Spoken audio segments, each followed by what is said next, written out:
But again, at what cost? So these are the questions we should be answering in the course of this broadcast. All right.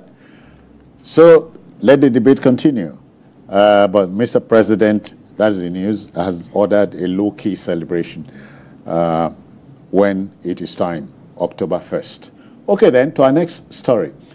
You know, social media personality, otherwise the transgender woman, whose real name is Idris Olanrewaju Okuneye, who got imprisoned some months ago over Naira abuse, has sparked a curious national controversy. The federal government, we understand, has suspended some senior officers of the Nigerian Correctional Service, NCS, over allegations of bribery regarding the cross-dresser. The story is that he, Bobrisky, allegedly paid some officials of the Economic Financial Crimes Commission, EFCC, 15 million naira in order that the anti-graft agency would drop money laundering charges leveled against him.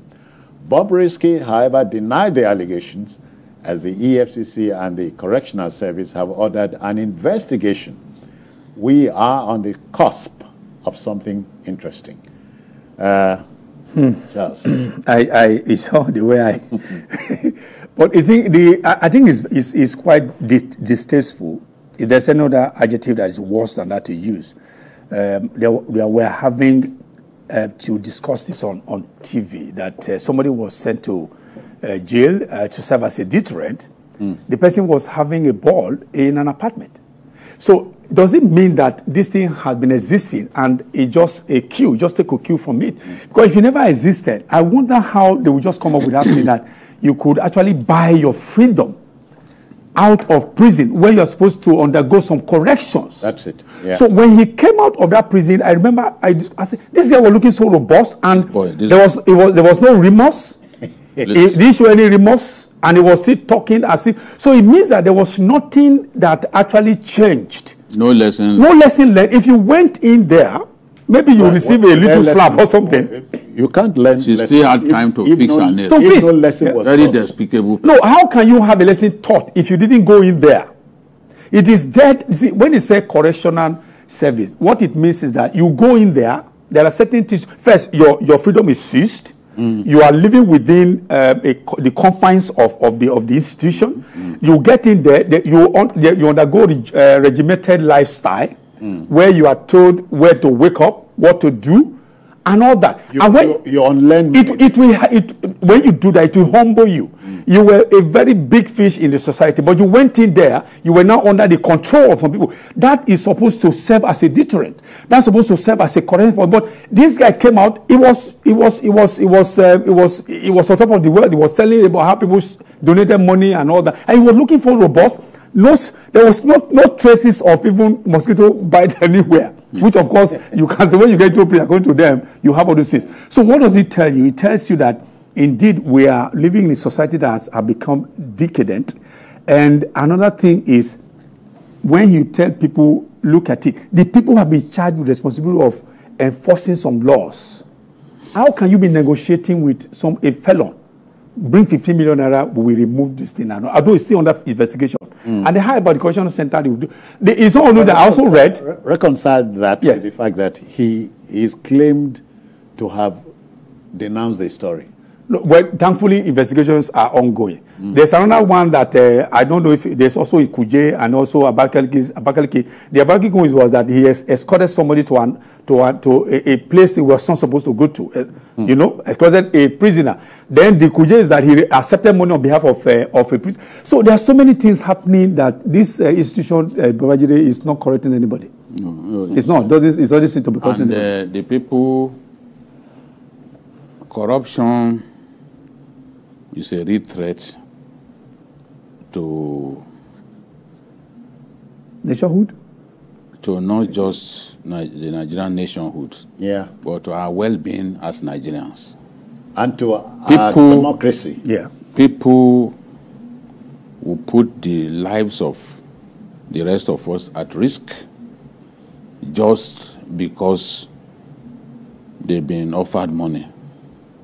How do you, as people, as senior people in the correctional service, allow people to not spend time in prison. In prison.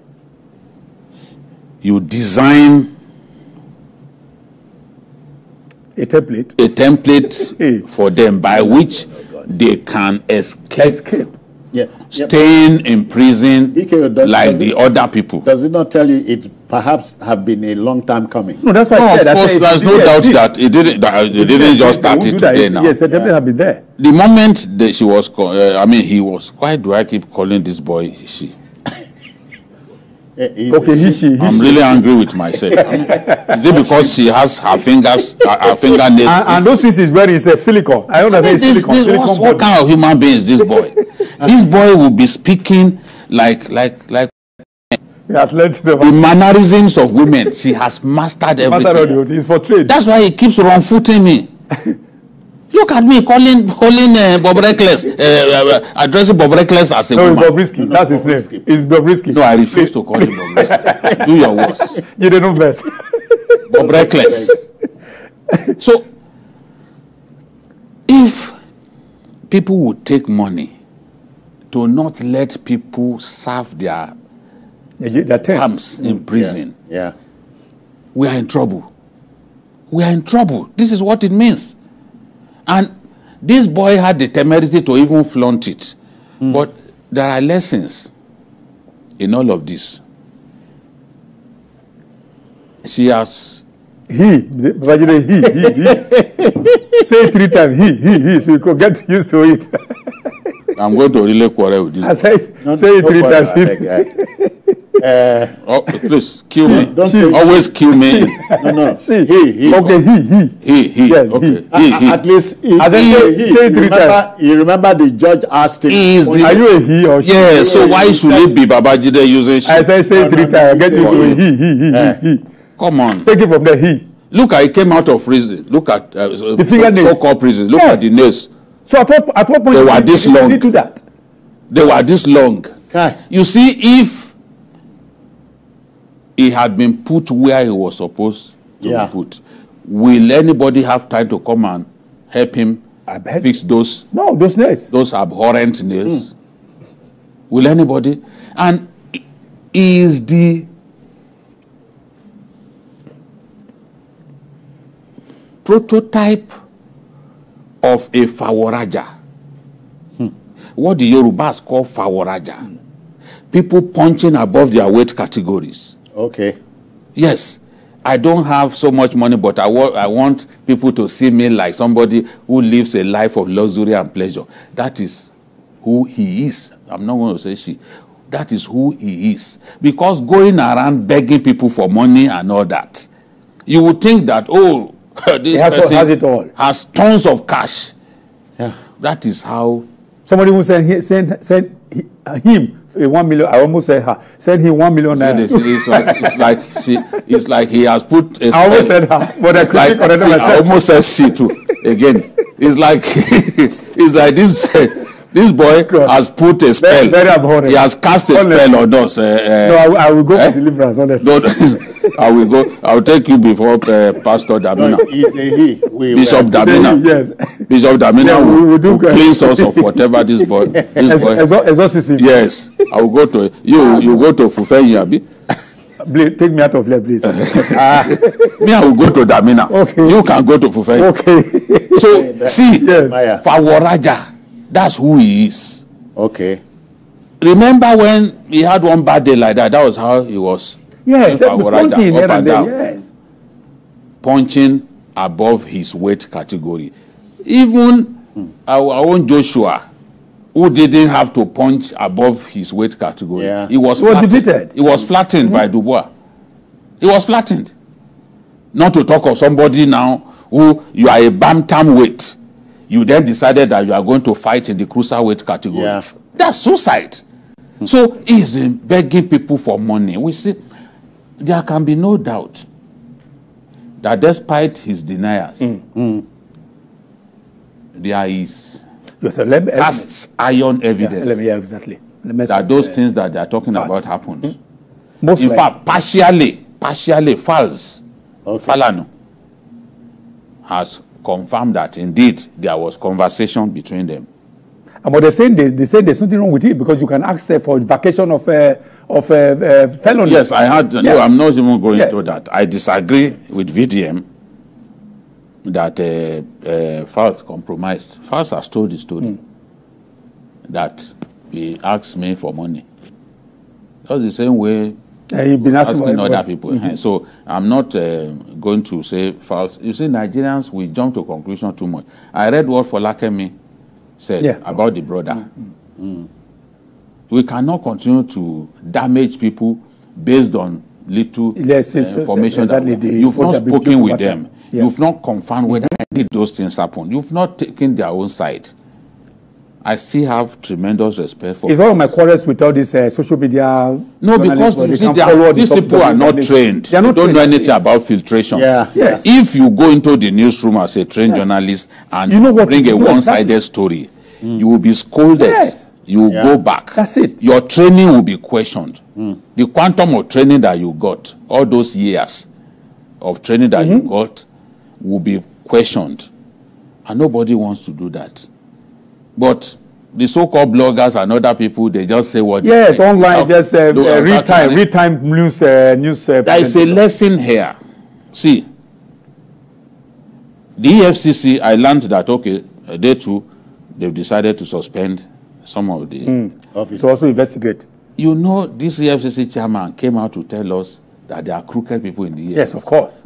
We are beginning to see. What we want is for those guys found culpable in asking for money from Bobrisky.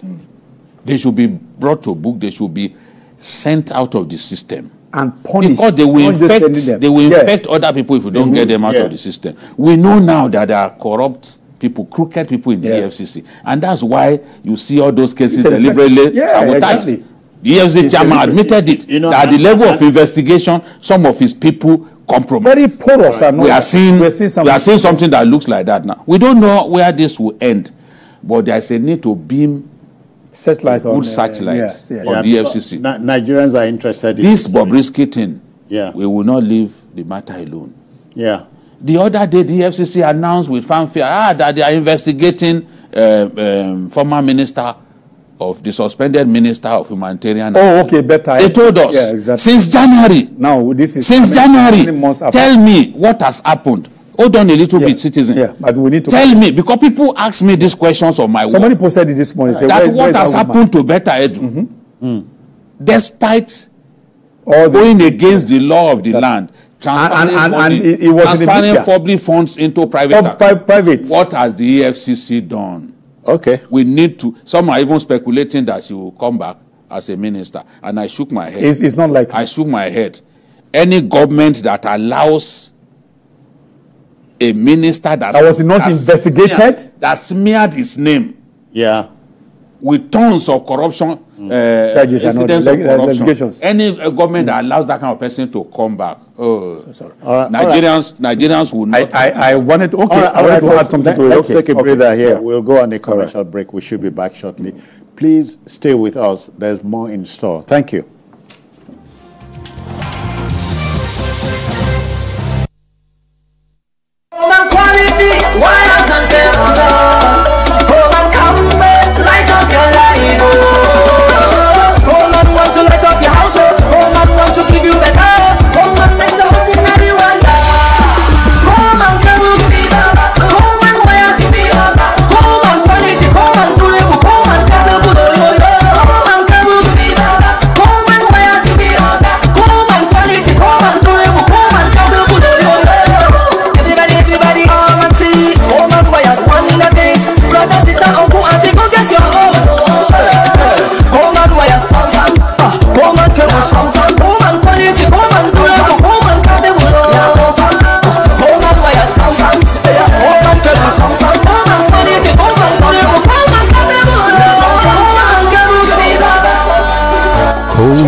And cable, great quality, now with the new look.